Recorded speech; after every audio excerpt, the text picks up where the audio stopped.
In a quiet valley where the clouds slept low and the breeze always smelled like honey and pine, there was a soft green meadow tucked between two rolling hills. It was the kind of place most people never found, not because it was far away, but because it could only be seen by those who believed in quiet wonders.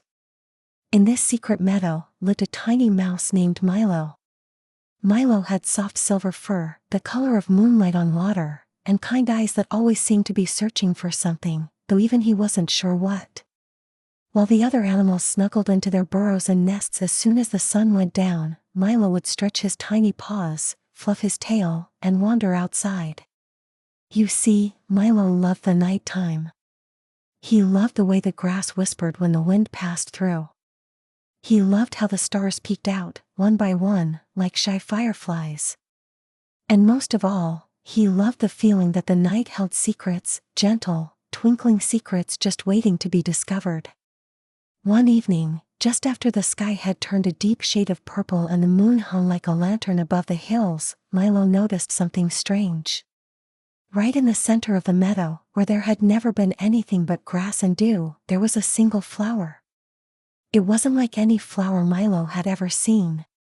It stood tall and graceful, its petals curled like sleepy fingers opening slowly. They shimmered pale white, glowing softly as if kissed by stardust. A delicate scent drifted through the air, like vanilla and warm milk, and something else Milo couldn't quite name, something magical.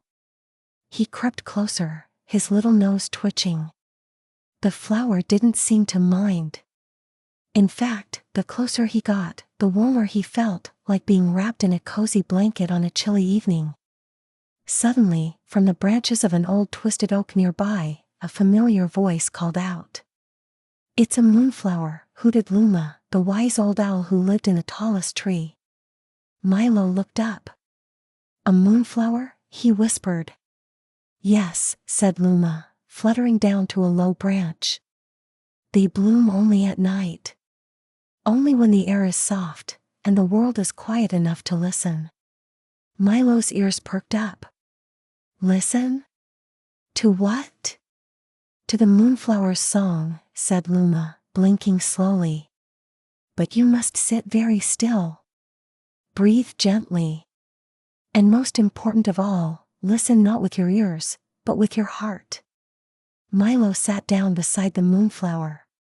The meadow was so quiet now, he could hear the flutter of Luma's feathers, the whisper of distant crickets, and even the soft drip of dew gathering on a leaf. He took a deep breath. In and out. Again. In and out. His heartbeat slowed. His tail curled neatly beside him. And he waited. And then, so faintly at first that he wasn't sure it was real, the moonflower began to hum. It wasn't a song with words. It was a sound that felt like sunlight on your back. Like warm tea in your belly. Like being held close by someone who loves you just the way you are. It wrapped around Milo like a lullaby. Not loud. Not grand. Just gentle. And as he listened, his eyes began to grow heavier. His thoughts quieted. His body melted into the soft grass like a leaf floating on a pond. Then, as if it had been waiting for just the right moment, the moonflower spoke, not out loud, but in a way that echoed gently inside his heart. "You are safe now, little one. You are enough. You are loved, just as you are." Milo smiled, his whiskers twitching with joy. He curled into a tiny ball, the moonflower's glow lighting his fur. All around him, the meadow shimmered. Fireflies danced like stars on the earth.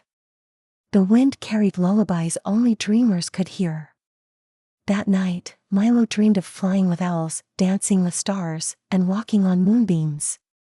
And though the dream faded when he awoke, the feeling stayed with him, the warmth, the calm, the knowing. From then on, whenever Milo felt unsure or scared or too small for the world, he would return to the moonflower. He would sit quietly, breathe slowly, and remember the secret. The secret the moonflower told him when the world was still: "You are exactly where you are meant to be." And maybe, just maybe, if you sit very still tonight and breathe gently, you might hear the moonflower too. Because the night has many secrets. But the kindest one of all is this: you are already loved. And you are never alone. Now close your eyes, breathe gently, and dream softly.